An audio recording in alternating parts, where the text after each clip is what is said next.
My name is Lauren Parker. I am 28 years old, and the moment my family finally lost me did not come with screaming or slammed doors. It came quietly, with my mother's hands flat against my desk as she pushed it away from the wall like it was an inconvenience instead of the foundation of my livelihood. She didn't raise her voice. She didn't ask permission. She spoke like a judge reading a verdict that had already been decided. This room is for your brother now. He needs it for his studio. You can work in the basement. My younger brother stood in the doorway, arms crossed, watching my monitors shut down one by one as if he were enjoying a private performance.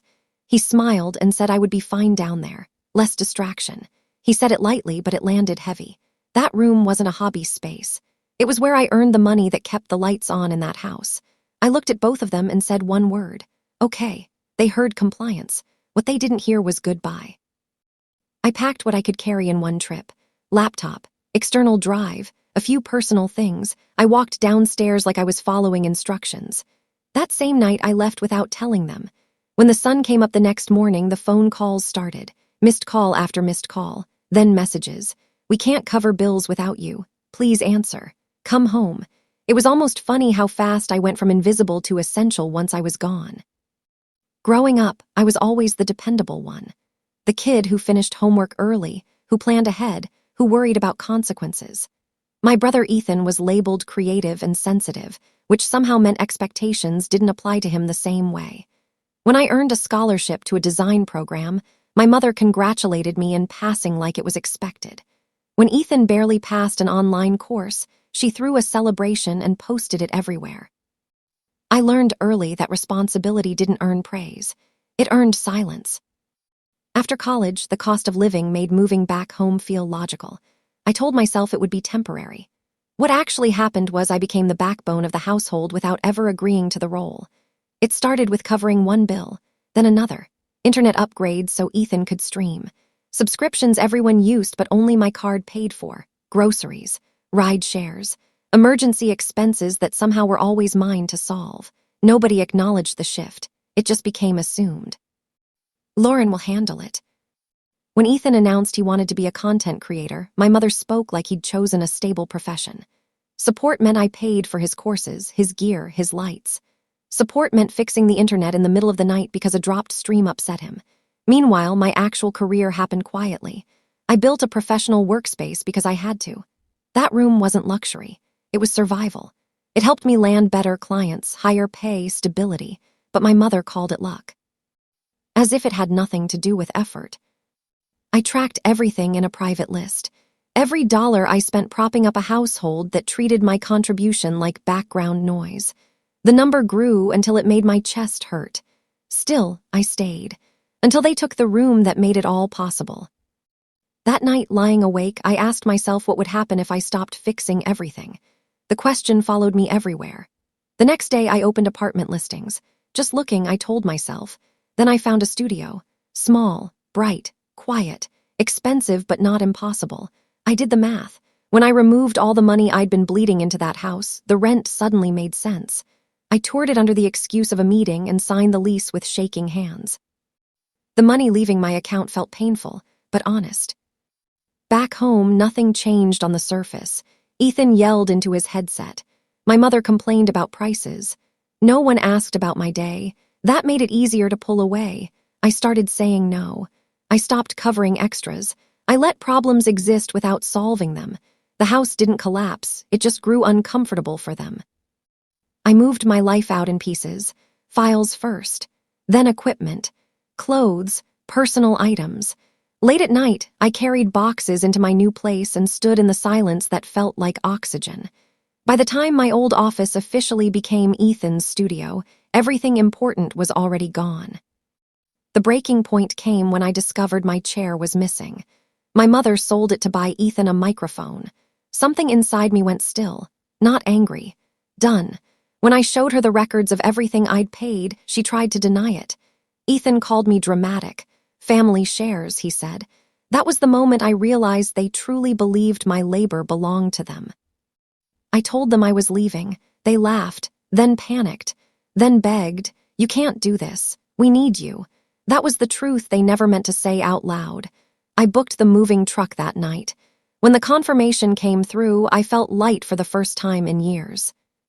Walking away didn't ruin them. It forced them to face a reality they'd avoided by leaning on me, and it gave me my life back. If you've ever been the person everyone depends on but no one protects, remember this. Silence is not weakness. Sometimes it's the sound of someone choosing themselves for the first time. Silence is not weakness. Sometimes it's the sound of someone choosing themselves for the first time. The move happened on a gray Saturday morning. I didn't announce it. I didn't give a speech. I didn't ask for help. I loaded my life into a rented truck with the kind of focus that comes from being done explaining yourself. My bed, my clothes, the last box of books they never noticed I owned. Each item felt lighter than it should have, like it was relieved to leave too. Ethan stayed in his room the entire time. My mother hovered in the kitchen, arms folded, watching me through narrowed eyes like I was committing a crime, instead of leaving a house that had stopped being home a long time ago. When I carried the final box to the door, she finally spoke. "You're making a mistake," she said. "You think life is easier on your own, but it's not." I looked at her and realized she wasn't worried about me. She was worried about the vacuum I was leaving behind. "Maybe," I replied, "but it'll be my mistake." I walked out before she could respond. The first night alone in my studio, I slept on a mattress on the floor. No headboard, no decorations, just quiet. No footsteps outside my door, no shouting through walls, no expectation that I'd fix something before bed. I lay there staring at the ceiling, waiting for guilt to crash into me like it always did. It didn't. What came instead was grief, not for them, but for myself, for how long I'd stayed small so other people could stay comfortable. The following week, reality hit them hard. The Wi-Fi bill bounced. The grocery delivery got canceled. My phone lit up with missed calls I didn't answer. Texts escalated from confused to angry to desperate. "We just need help this month. Ethan has opportunities right now. You're tearing this family apart." I read them all without responding. For the first time, their emergencies weren't mine. Work changed too. Without constant interruptions, my focus sharpened. I took more calls, landed a new contract, built a routine that revolved around my energy instead of everyone else's needs. I worked by the window with sunlight on my desk, music playing low, coffee I didn't have to hide from anyone. Every small choice felt revolutionary. 2 weeks after I moved out, my mother showed up unannounced. She stood outside my building like she wasn't sure she belonged there. When I opened the door, she scanned the space quickly, taking inventory. The desk, the chair I replaced, the calm. "You really did it," she said, like she'd half believed I'd fail and come crawling back. "I told you I would," I replied. She sat stiffly on the edge of the chair, hands clasped. "Things have been hard," she started. "Bills are piling up. Ethan is stressed." I waited. "You could help a little," she said, "just until we get back on our feet." There it was, the same ask dressed in different words. I shook my head. "I already helped for years. I'm done." Her face hardened. "So you're just abandoning us?" "No," I said calmly. "I'm stopping the abandonment of myself." She left angry. She didn't hug me. She didn't say goodbye. And somehow that hurt less than I expected, because I finally understood something I hadn't before. Love that only flows one way isn't love. It's convenience. Ethan didn't reach out for a long time. When he finally did, it wasn't an apology. It was a request. He needed money for a new setup. I stared at the message until the words blurred, then typed 3 back. "I can't." He didn't reply. Months passed. The distance became normal. The guilt faded. I stopped jumping when my phone buzzed. I stopped measuring my worth by how useful I was to people who never protected me. I started saying no without rehearsing excuses in my head. I started saying yes to myself. One night, while reorganizing my finances, I looked at my savings and realized something startling.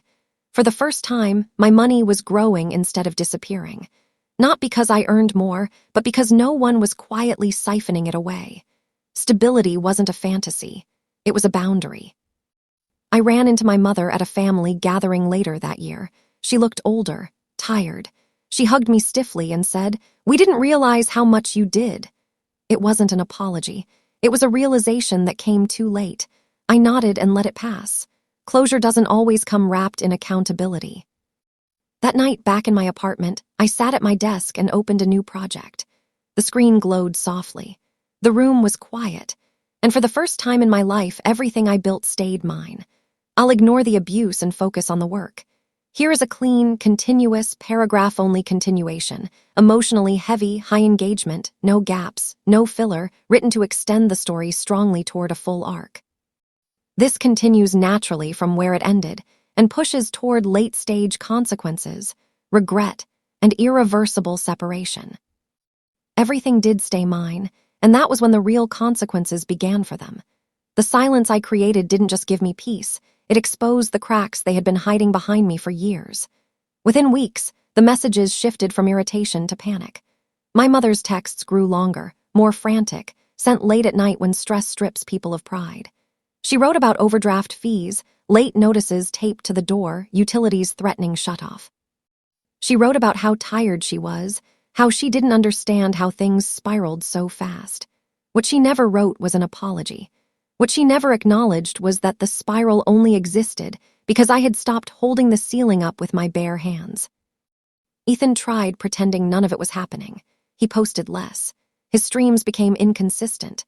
The excitement he once carried like armor dulled into irritability. When views dropped, he blamed algorithms. When money ran out, he blamed stress. When nothing worked, he blamed me. According to him, I had sabotaged his momentum by leaving at the wrong time. The irony would have been funny if it hadn't been so revealing. Even now, he saw my existence only in terms of how it served him. My mother eventually stopped calling and started showing up. The first time, she brought groceries like an offering, standing awkwardly in my doorway, eyes scanning my apartment like she was measuring what she had lost access to. She talked about memories, about how families stick together, about how hard it was raising 2 kids alone after my dad left. She used every emotional thread she knew could tug at me. But something had changed. The words still reached me, but they no longer controlled me. I could feel empathy without surrendering my life. I told her I loved her. I told her I wasn't coming back. I told her I wouldn't fund Ethan's lifestyle or soften the consequences of his choices anymore. She cried then, not quietly, not gracefully, but with frustration. She said I'd become cold. She said money had changed me. I didn't argue. I didn't defend myself. I simply closed the door after she left and went back to my desk. That was the moment I understood that growth often looks like cruelty to people who benefited from your self-neglect. Work flourished in ways I hadn't expected.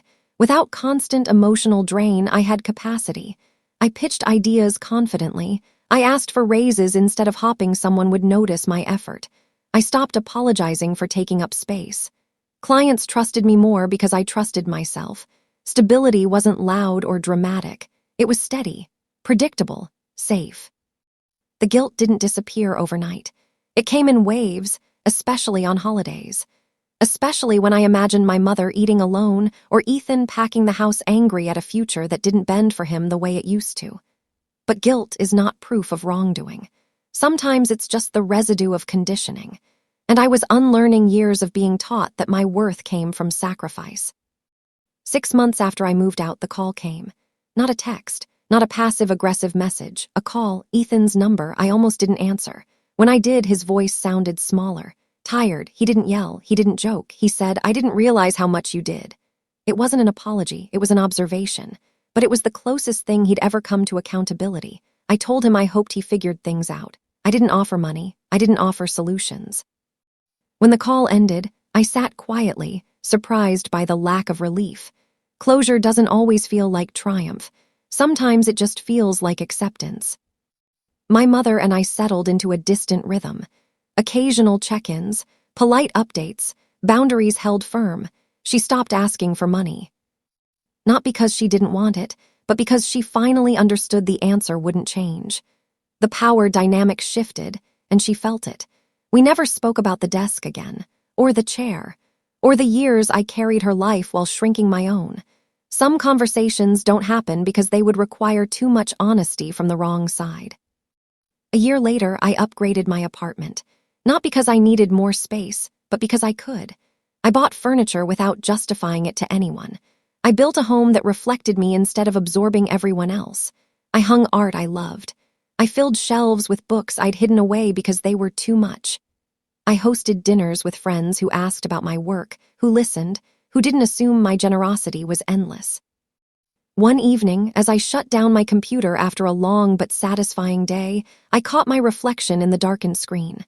I looked different, not younger, not happier in some dramatic way, just solid, grounded, like someone who finally trusted herself to survive without being consumed by other people's needs. Leaving didn't destroy my family. It revealed them. It forced them to face a reality they'd postponed by leaning on me, and it gave me something I never had before: a life that didn't require permission, a future that didn't depend on being taken for granted. I wasn't the villain in their story. I was just no longer the unpaid hero holding everything together while quietly disappearing. And if they ever wondered when they lost me, the answer was simple. They lost me the moment they decided my sacrifice was permanent and my boundaries were optional. Years later, the memory of that house softened around the edges, but it never fully disappeared. It showed up sometimes when I caught the smell of old takeout containers or heard someone laughing too loudly through a thin wall. It reminded me of how easy it is to mistake endurance for love, but it no longer hurt the way it once did. It felt like a scar you notice only when you run your fingers over it on purpose. My relationship with my mother settled into something distant but functional. Birthdays, short calls, updates about weather and health. She never asked for money again, and I never offered. The silence around that topic was loud but necessary.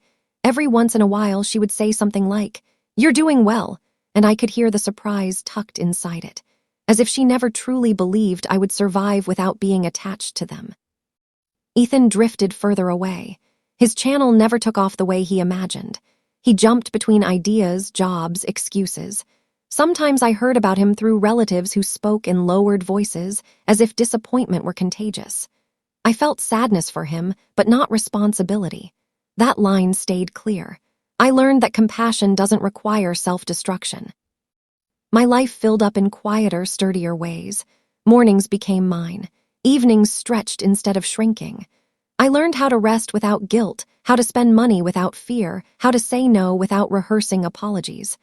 I stopped bracing myself for emergencies that were never actually mine to solve. Peace wasn't loud or flashy. It was consistent. It stayed. One night, I found the old Notes app entry I'd kept for years, the one tallying everything I'd paid. I read it once, then deleted it. I didn't need proof anymore. I had my life as evidence. The future I built spoke louder than any receipt ever could. If there's one thing I understand now, it's this: walking away doesn't mean you never cared. It means you cared enough about yourself to stop disappearing. I wasn't selfish for leaving. I was overdue. And choosing myself didn't make me alone. It finally made me whole. Becoming whole didn't happen all at once. It happened in ordinary moments that used to terrify me. The first time I got sick and realized no one was relying on me to still show up, still fix things, still carry weight while weak. The first time a bill arrived and I paid it without anxiety because it was only mine, clean and contained. The first time I bought something purely because I liked it, not because it was practical or justified or useful to someone else. Those moments rewired something deep in me. I stopped explaining my past to people who didn't need the details. When new friends asked about my family, I learned to say, "We're not very close," and let that be enough. I stopped defending my decision to anyone who hinted that blood should matter more than boundaries. Some people nodded in understanding. Others looked uncomfortable. That was fine. Not everyone deserves the full story. Sometimes I wondered if my mother ever replayed that night in her head, the one where she moved my desk like it was nothing. If she ever connected that small act to the collapse that followed. I'll never know. Accountability isn't something you can force someone into. It has to be chosen. I made peace with the fact that my closure didn't require her clarity.